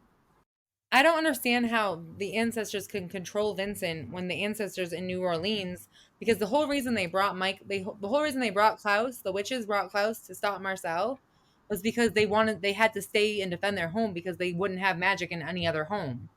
So I don't understand How Yeah, Vincent is being controlled by the New Orleans ancestors. in Mystic Falls. yeah. I I don't know. I don't remember. I'm not sure. It felt like a little bit of a plot hole to me, unless the Mystic Falls ancestors were also on board, but that's not Vincent's ancestor. That yeah, that would be the Bennett bloodline. Yeah, so I don't understand, but maybe it was just a plot hole. Still convenience. Yeah, they do that for convenience. They change it. Sometimes I just ignore it and like I don't even It's hard to remember everything though that you also wrote yeah, too. It's hard. It is hard, like especially with this being like a whole different show that they started like rules yeah. for. They started the Vampire Diaries like a decade ago at that point. It's hard to keep track of plot lines. Yeah, no, it is because like they go from three different shows and you don't really remember what was put for this rule. Oh, but if you notice like the magic, so even like the magic, maybe this is why the ancestors can reach them. Like magic is done differently in the originals than it is in the Vampire Diaries. Yeah, I You can see like the whole screen goes like they have a different like special effect when magic is being done in the originals that you don't see in the Vampire Diaries. oh okay. I did not notice that. I was thinking more like they perform the spells differently, like the words and actions are different. Because I kept thinking that because the Vampire Diaries witches are much less experienced, like Bonnie, she's a new witch when the show starts, and but the ancestral witches they have ancestral knowledge, so they would have more refined techniques to magic, which is why they can build something like a chambre de chasse. Yeah, well, Bonnie definitely was not. She starts out like not knowing a lot about witchcraft, and like Grams does. But that's a Yeah, good theory. I like that. That's possible. Like the first spells. I'm also confused a little bit because like so isn't it said that like the Bennett witches were in Virginia in when Klaus was turned because that was a Bennett witch that helped with the spell? Yeah, Esther's friend. But then when Elijah comes, he talks about how in the 1600s they left from Salem, Massachusetts to, I mean, they could have traveled. well, it's just weird because if they were in Salem, like they went from Virginia to Salem back to Virginia. I know. Who I knows? just pick on every little thing. And it stands out to me because I'm also from Massachusetts, so like that line stood out to me and I started Yeah, I don't live okay. that far from Salem. Um and the witch trials are they have always been something that I was interested in. Yeah. So it just was like it confused me. The Bennett witches moved from Mystic Falls to Salem, back to Mystic Falls, right? Well, that's what I'm assuming, or maybe some of them left and some of them stayed because Yeah, that's possible too. I mean, it's generations and generations. Like 1,000 years is a lot of people born. that's true. That's true. Because like the first witch and then Emily Bennett is back in Mystic Falls, but then they say when Bonnie meets the two witches that are helping, like that have Klaus's, like they're helping Elijah, I guess, to kill Klaus. Yeah, And the only reason he's willing to kill Klaus and he can't go through with it is because he's also protecting his family. Just wanted to point that out. yeah. Um, but back to like when we see Bonnie doing that, when we see Bonnie like talking to the witches, he starts saying she's like the guy's like, "Oh yeah, there was your ancestors came from Salem to here." And I think Elijah also says it when he's doing like a history walk with. Elena, I think. It's Aunt Jenna, actually. Ah, yeah. Okay, that's different one. Yeah. I was thinking that Abby Bennett wasn't she traveling with Catherine the whole time? Abby Bennett? No, No. sorry, Emily. Uh, Emily Bennett, yeah. yes. Abby is the Bonnie's mom, and Emily is the ancestor. Yes, the one with the crystal, the moon, whatever it is, that Bonnie is drawn to. Like Bonnie gets finds her, she it's Caroline takes it from has it from Damon or whatever and she wears it. So she was traveling with Catherine, which now I'm thinking, was she just traveling with the doppelganger? Yeah, it doesn't really say how they met. Because they have such a strong link between Bennett witches and doppelgangers. You're right. You know what's weird is because that is weird because you know what, even that's even another like question because so now in the 1600s they moved back to Mystic Falls and then like because Catherine comes not from Mystic Catherine Falls. came from Bulgaria. She's originally I from. know, but wherever she was traveling from at that in the 1800s. Yeah, so she must have been like a vampire for some time, and she would have picked up Abby Bennett along the way. Sometimes I think because like you don't always know what your ancestors are, especially all those years back, and sometimes I feel like they didn't actually just know, like the characters themselves didn't exactly know until they got to like Mystic Falls that their ancestry was like this, because information was easy to get lost. Yeah, it's just weird how they like all end up in Mystic Falls. It's very weird. Yeah, a lot of shit ends up in Mystic Falls. I know, I know. It is like the even like the guy Slater, I think his name was in the Vampire Diaries, who was talking to Rose and Damon. He's like, I gotta Mystic. He's like, were there werewolves? He's like, Mystic Falls, huh? I gotta go check this place out. Like all Yeah, the supernaturals just find their way there somehow. it must be like those. Uh, uh, have you seen Teen Wolf? I haven't, and I'm like kind of skeptical because Yeah, I don't it's know. it's a hit or miss. It's not. It's not very consistent with what it is. But in that makes me think that like Mystic Falls is just one of those places that is drawn that draws in supernatural beings. I mean, it definitely does. They have, Because Esther's big spell happened there. That was like so much power. but even they were drawn there because it was a land where there was mystical creatures. Even like Esther and Michael. Yeah, Mystic Falls is like one of those mystical places where people with power are drawn to supernatural power are drawn to. Definitely. But it is interesting that you say that about the doppelgangers and the Bennett witches because Bonnie Bonnie and Elena. is our best friends without before they even either one of them know they're Yeah, magical. And even like it's like destiny pulling it's them just together. Because yeah, like the even the doppelgangers kind original of. doppelganger,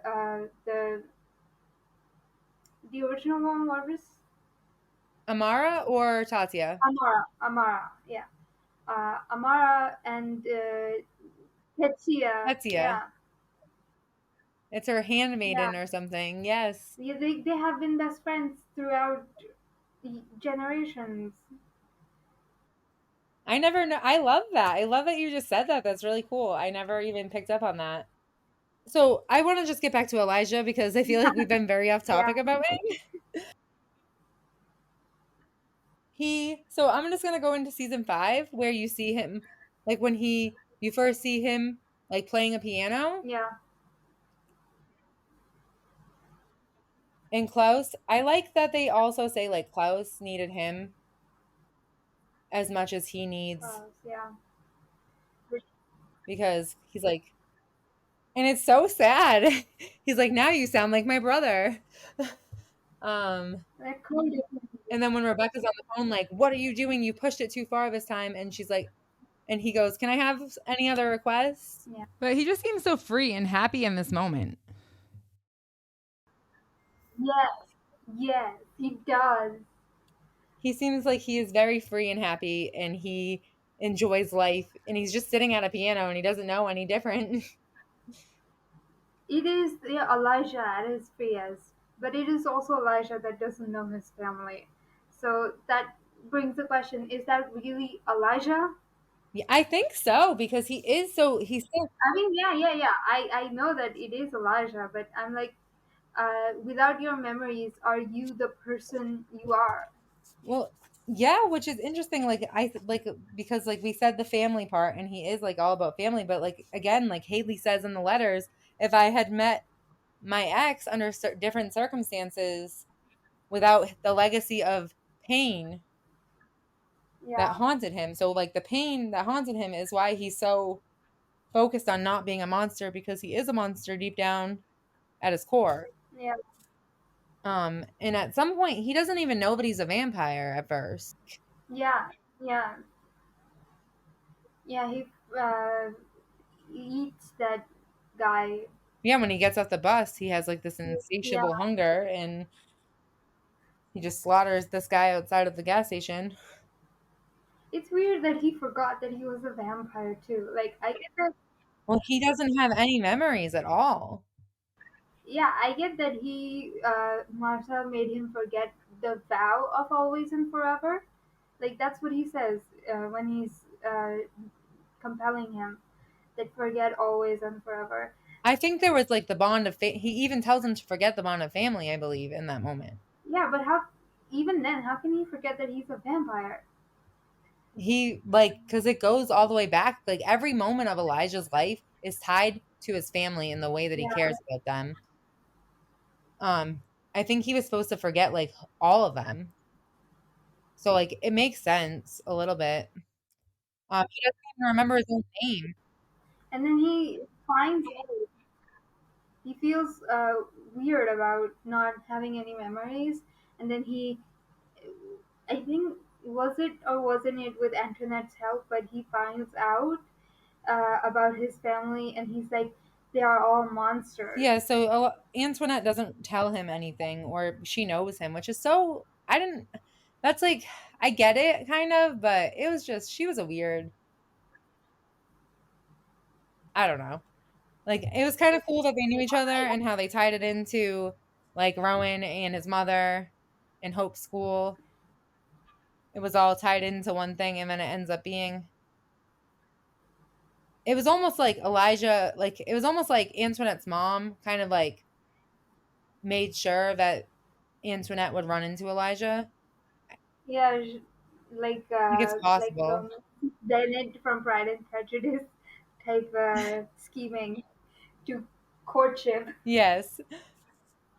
Um, because she also had Rowan in the school. Like, you know what I mean? Yeah, I think they were targeting the Luce and Michelsons. Yeah, definitely. Because Klaus is the reason that they were in that mess. And she's Yeah, like, "You're the only one." I don't feel particularly sorry for them because even in their human lives, they were Nazis. Yeah, I agree. Um, because I love the moment in the 1930s because, like, when they go back and Elijah's like finds Klaus to tell him that Michael is on their trail, and Yeah, Elijah, they like, the way they converse, like Elijah is standing at like some distance away, and he's like, "Oh, if you give him a chance, Klaus will talk your head off," or something like that. He says something like yeah, he's that. not arguing to argue. He's arguing just to talk. Make it Yeah. just yeah, Um, this fool, you're not. And he's like, I believe you're talking about my oldest brother or something like that. yeah, I don't know, but it was like kind of in, because it was like very like they missed each other in the real world, and like in this flashback there was a lot of like parallels to they had been separated for a long time. that. And I like, I'm like, why is Klaus? Why is Klaus hanging out in that place to be friendly with, I Nazis? know, Klaus just did whatever he wanted. He just went wherever. Um, I love seeing flashbacks of them though, like this.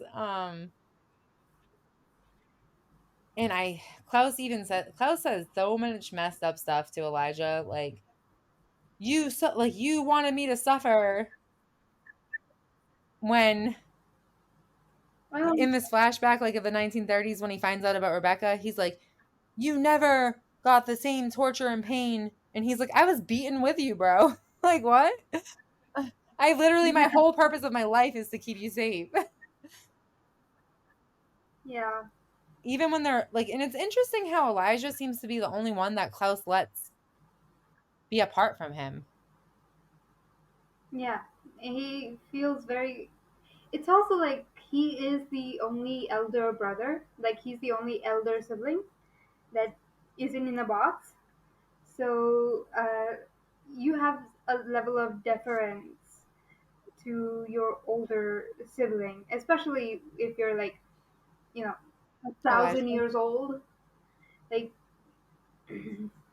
and so uh, he controls Cole and Rebecca, but he allows like he's supposed to allow, but he's okay with Elijah keeping some distance from him.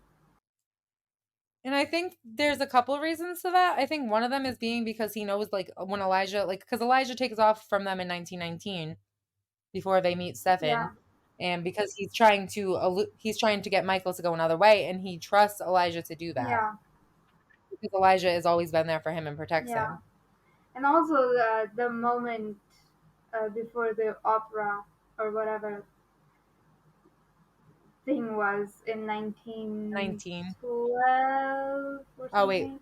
before the opera house burns down. The opera house burning down just before, where Elijah is like, if you think I would betray my brother for you, you are a fool without equal. I think that's still the same year.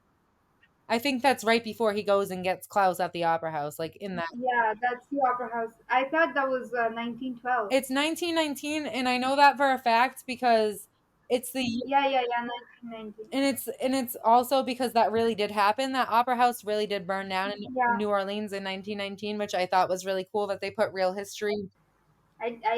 after, yeah, I read about it just like soon after I watched that episode. So like we know that the internet is watching me. Yeah, I know. It's so the internet definitely. It's a scary world that we live in with all the technology. I wonder how the vampires like think about technology. Like seeing it. Yeah, are you watching Interview with the Vampire? I have never even heard of that. So it's uh, like it was written in the 70s, and in the 90s there was a uh, film version, and right now AMC is producing a TV show version, and in that they mention that uh, they the people who are tracking your data, they're doing it for advertisements, so they're not going to be tracking uh, anything else. Like they're doing it for advertisement, so they're not going to send us ads or something, right? Yeah, It's like that for profit is the thing that hides the vampires also. that's a interesting. It's interesting. So what was the show I don't called? like Interview with the Vampire. Interview with the. Vampire. Yeah, okay. I didn't know if you said of the or with the. Um, which I guess of the wouldn't really make sense, but I'm gonna have to check that out. I know there's so many shows that I want to watch, but I've just like haven't stopped watching the Vampire Diaries. I like can't stop. So I was like, I'm gonna make a podcast. Yeah, me too. Sometimes it's like the originals, especially season 1 and 2. They're like my comfort shows. I watch the Vampire Diaries, then the originals, and every once in a while I'll watch the legacies too. But I just keep watching the Vampire Diaries and the originals back to back. And I haven't watched like any other show that in like the past year. Um, I started with the originals because we have a weird airing schedule in India. yep. So it started on TV with like uh, the Vampire Diaries, the episode where Klaus is draining Elena of her blood, and he's like, "Between us, girls, I love which one would you have picked?" That is such a good, it's so much fun. Okay, so that was the first episode of the Vampire Diaries I ever watched, that's and funny. then soon after they started airing the originals. Oh, So because I didn't know the context of the Vampire Diaries, I switched over to the originals. Uh, because you were and drawn in it's by like, Klaus, is that yeah, okay? yeah. Me too, kind of. So I actually started watching the show, The Vampire Diaries first. I watched it in 2009, the first season only when it was aired. And then I I like went to college, I just stopped watching it. And then I didn't think about it until like a year ago. I was like, I'm going to, you know what? I'm going to finish that show. And then I found Klaus and I was like, oh, and then I started Oh, found the originals and I was like, this one's even better. But I haven't stopped in the past year. I've literally I needed to I think it was a good thing that I waited. Like my life, uh-huh. I was going through a really tough time Yeah. and every single thing in the show, like I needed in both shows. Me too. When I was watching the originals, the whole what Cammy says about Klaus in season 1, I needed to hear that too. Like the happiness thing. Yeah, Also, Cole really stands out for me in that too, because Cole is grown up in all their codependency stuff and he is just so over it. He's like we're not supposed to live with our siblings forever. We're supposed to like live with we grow up, we go have our own lives, we see each other for holidays, and we're like you need to like happiness is a choice. yeah, And I love that when he says that to Rebecca because and then Rebecca's like, you know what, the little fool was right, and then she finally like says yes to Marcel. yeah. And And let go a little bit of the always and forever. Yeah, and it's not that they can't be there for each other, but they don't have to be so he's right. It's like so codependent and so unhealthy for them to be in that situation. Like, Yeah, constantly with each other and sacrificing everything else for each other all the time. And that has got to build some sort of resentment over time, I think. especially because they just end up getting betrayed by Klaus every time. They end up in a box. He's like, sometimes it's Cole's lines, honestly, they're really great. Sometimes Sometimes it's dinners, sometimes it's I daggers. love it. Um, he's so I also love his love story with Davina. yeah, and I think that Daniel, oh, what is his last name? The Caleb, Yeah, um, he does an amazing job, and I think he actually plays Cole better than the original. he's my favorite Cole. I'm not trying to be mean because I feel so bad saying that, but like, because I think like Rebecca, I think the woman who played her, Maisie Sellers, Richardson Sellers. I think she does like just as good as Claire Holt, Yeah, but I think that Daniel does better than Nathaniel. yeah. It's weird that that's their names, and also Daniel Gillies. um, And there are a lot of Danielles I know you're in the right. Vampire Diaries universe. I wonder if it. Even like Sophie's actress's name was Danielle.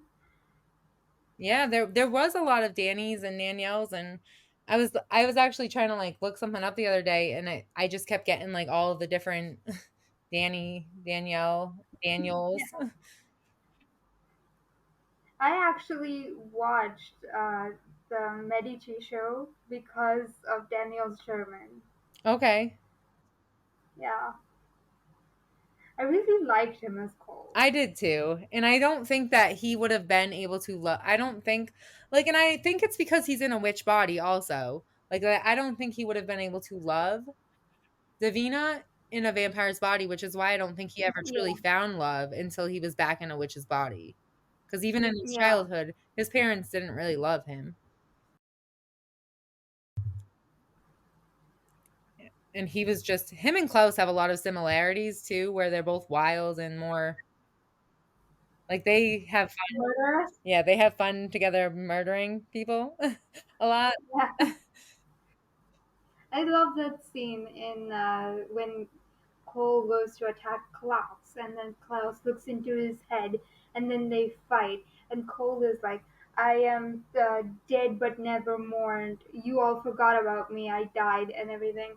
And then Klaus says um, that we are brothers. It's a whole speech about how they're brothers. I know. I love when he tells them, "I'm not going to kill you, you Yes, idiot." yes.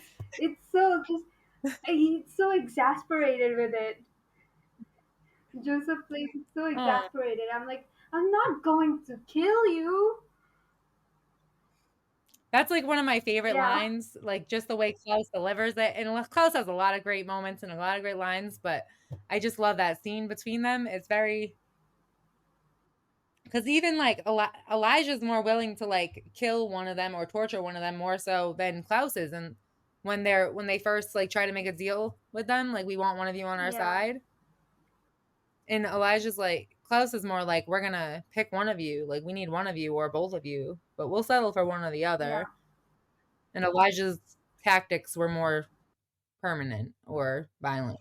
House is more like we want both of you. That is the ideal situation. But one of you would be fine We'll too. settle for one of you. Yeah, Um, but it's like Finn has never been the one. no. He doesn't want to I be think, either. Even when yeah, the like, secrets of Freya and everything, it distanced him from his siblings. yeah, and I think like he got like a different version of parents, so he saw them Yeah, he differently got two than the different others. versions. Yeah, He and he definitely saw them differently than the other kids did. but there was just so much codependency. He was so way too codependent on his mother, and it was like really gross. I didn't like it. I just feel like she treated him more of a partner than a son. Like that's not how you treat Yeah, your son. And that's what I meant when I said that. Like your son is, yeah, that's exactly like which is all it all adds up to like Michael was abusive yes, because that happens in abusive when the father is abusive, the mother and the son develop a weird codependent relationship. interesting. Um, Yeah, it was for a different show, but I did some research on I that. think I've seen that in some real life too. Some real life situations. Yeah, and I think that's why, because like in Finn's reality, I think Elijah, like when you look at birth order, I think because Elijah came after that, in this new parenting thing, Elijah is the eldest sibling. Elijah never got to see Yeah. his parents as that. Wow, we're already hitting the 2 hour mark. And I feel like Oh yeah. I didn't even notice. See, I could talk about this show all day. This is why I decided to do this. um I do want to expand, but like I haven't like watched any other show since I started watching this. Yeah. I just can't stop. It's like so healing, and every time I watch it, I find another synchronicity in my life. For example, like even my birthday is like brought up in this show. Haley and I have like the same exact birthday. Oh. Well, I actually I'm a writer and like I was writing a crime series and because for Haley I named a character after Haley. I just love her character. And I like that she's a Gemini because like Gemini is two different personalities, but and like when they find her birthday, the date of birth is Yeah. it's like her name is Andrea, so she's like two people, and I like that aspect of like them making her a Gemini. And even just as far as the storyline and plot goes, there was a lot of things that I needed to like hear and see to learn and grow from. That is one of the reasons why I like Cammy so much because of how much she impacted me in real life. Like all that thing about happiness, I needed to hear that. It's so weird because like you saying that, like I didn't really pick up on her saying it as much as I did as like the villains saying it. I think I'm just like traumatized to the point where I care more about villains than I do about the innocent characters or heroes. I like, for instance, I also hate Elena and I love Catherine. I love Catherine, but I also sympathize with Elena. Like she's been through a lot. I sympathize with her, but so is everybody in this show. And I hate like they do that to her, but like for Jeremy, like he lost just as much, Yeah. and they don't really seem to like it only applies to her. Every other Yeah, I feel like that is more of a like she's the protagonist situation. Yeah, I know, totally, but and it's just like I just they spend so much time like making the show revolve around her, and when she's gone, they really should have let her go because I feel like they ruined their growth. Yeah, I feel especially like in season 7, I think someone remarks how Reina Cruz looks like Elena, and I'm like, first of all, she doesn't, and second of all, why are you she bringing her does. back?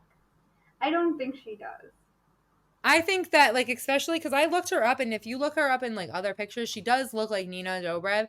But you can't say that after having four other characters that were all played by Nina Dobrev. It's not the same. Yeah, She has very similar looks. They do look a little bit alike, but yeah, not in the way that Catherine, Elena, Amara, and Tatia did. Like you can't use that line yeah, exactly. after having like that. And I think they just kept trying to get people that look like Elena. There was just way too much focus on Feels Elena. like they were trying to replace Elena instead of building a story around everyone else. Yeah, and that really hindered the growth of the show. Like Yeah, because I think that like Bonnie and Damon, they would have been fantastic together. I think the show was supposed to be like 13 seasons, and uh, it it basically hindered itself with the whole trying to bring Elena back. Also, Ian Summer Hadler, I think he said like he wasn't supposed to say it out loud, but he said that he was going to be leaving the show because he was just done, and there was just so much like drama going on. Yeah, the behind the scenes of the, as I hear, the entire CW were terrible. So I don't fault them. Like even Josie's actress on Legacies, Yeah, there was a lot anyone of would stuff that leave. happened. Yeah, anyone would leave in that situation. That's awful. I don't know all the details, and I don't obviously like not everything. I don't know what's true and what's not. I obviously wasn't there, but it's Yeah, just like I know that stuff happens. It's horrible. yeah, Um, it's not a great working environment that you would want to be going back to every day. yeah, And even like Nikki Reed got a lot of hate threats, like Ian Somerhalder, Damon's wife in real yeah. life, like wife. He It's just crazy to me that some people like you should be with Elena. Like, it's not Elena, it's Nina. what is the difference between reality and yeah, and Nina? But people are like, That's what I'm saying though. Like people can't yeah, differentiate like a character on a false TV show versus an actor who is a real person. yeah, and it happens like it's not just an American thing. It happens all over the world, and it still baffles me that it happens at all. I know. So I'm gonna get back to Elijah's suit, sorry. I think that like when like I was saying before about him being free and about how he's but like I think that he also like copies like he whatever his family's beliefs are because he starts like doing the night feeding thing and not wearing the ring like Antoinette. Yeah, And I think like I don't know if that's truly like like what he enjoys his or if thing it's just is just blending into his family or whatever his family is at the moment. It's very blendable. yeah, I think that really comes but his and it's because he tries to like hide this monster in him, but he's not a monster. In when he meets Antoinette, he doesn't even well, he is, but he doesn't know it. And she does, and she takes starts taking Vervain, and like he feels like very hurt when she finds out that he Part of me also feels that because Elijah is repressing everything, he does not know who he is. And that is why he copies and blends into his families. yes. Yes, and I think like that's part of why he holds on to family so much and also like they're super codependent on each other because even like Klaus is like I needed him like you were I he was his lone star. He never had a moment of Yeah, happiness for himself. Like the other Elijah, you are not my brother and like Klaus is friggin' broken. He's like it would be the like I think it's worse than if he yeah. was dead. And Elijah knew that he broke him. I really liked that. And Elijah was like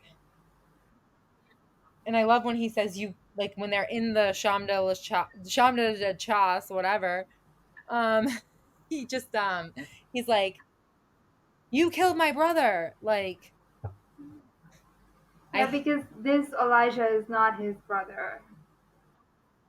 yeah, he's like, "I'm not your brother." That's Yeah, literally what he says. And then he's like, and Rebecca, he's like, "I'm going to rescue the. I'm only here to save the woman I love the most." He's like, and Rebecca's just like, "How could you possibly love her over Haley? Like you don't. You're a liar." not her. Yeah. Like for a second when he says that I'm here to rescue the woman I love, I was like, he remembers Haley. But no, he was here for But it makes sense when he sees Haley though, and he thinks because Haley went there, yeah. when he said like I like how they brought that back too because I like Haley was like, because he thought he was like, it was just like a tactic of a Michelson family. Like he didn't, because he saw her when Antoinette's mother, what is her name? Greta. I think that's her name, right? Greta? Yeah, Greta. Greta is like holding Haley, and he's like Elijah. Like Haley's like Elijah, and he thinks that she's like a double assassin, like trying to like take him down. Yeah, Because because like she met him as Andrea. yeah, and I like that too, how she uses the name, and I like how it's Hope's middle name. Because even in an episode where Lizzie is saying to Josie, like how we're codependent, and Lizzie's like, you like that I'm the bad one because you get to be the good one. Like that's pretty much like you would rather me be hated by everybody than admit how much of a monster you are Yeah, yourself. And that pretty much applies to Elijah and Klaus as yeah, it well. applies to like I think all the even Stefan and Damon. Yeah, totally. And I really like that they have a lot of codependent sibling Yeah, relationships it's a here. generation thing. And that does happen in real life. Like there are some like Yeah, um and you see it, but like it doesn't obviously go to this extent because well, they need to make the plot good and they need to a lot of these siblings were around for yeah, I think it's a tried and generations. tested method of creating tension. To have put two siblings on two sides, and because at the end of the day, they're not gonna kill each other. You're like 99% sure they're siblings. Siblings fight all the time, but they never end up killing each other. You know, this is not a Keenan situation. I know. Well, I mean that's like I it happens. Like I'm actually not talking to my brother right now, but I could never do anything malicious to him. Yeah, We're just like in an argument, but like you always come back to your family at the end of the day, yeah. Like romantic I guess. interest, if you have a fight between romantic interests, it can kind of sully the romance. But if you have a fight between siblings, it just siblings fight. They have been Yes. fighting for centuries since the beginning of humanity. Um, I really love Damon. I love when Stefan says, and this has nothing to do with Elijah, but like when Stefan says to Damon, when Damon and Elena first get together, and he's going to put Klaus's body into the river. I mean the whatever. He's gonna go like drown him forever with Lexi. Lexi's like still there because like the ghosts haven't been banished yet. Yeah, He says like I'm not happy about Elena, but I'm not happy for you. And that spoke volumes to me. yeah, Um like how much like it sucks like that you just but you're still brothers. Like you still love each other and you're happy that he's happy. There was so much more I want to say about Elijah, but I keep just getting distracted. um sorry. um, Yeah. uh, I hope you don't mind, but I'm going to have to go. No, that's fine. We got off topic a lot, but it was still a good episode and I appreciated you being here. Thank Do you you. have to go right now or do you have Yeah, I gotta go. okay. Well, it was really nice having you. Thank you for joining. Yeah. Thank you for having me. All right. Yeah. Bye.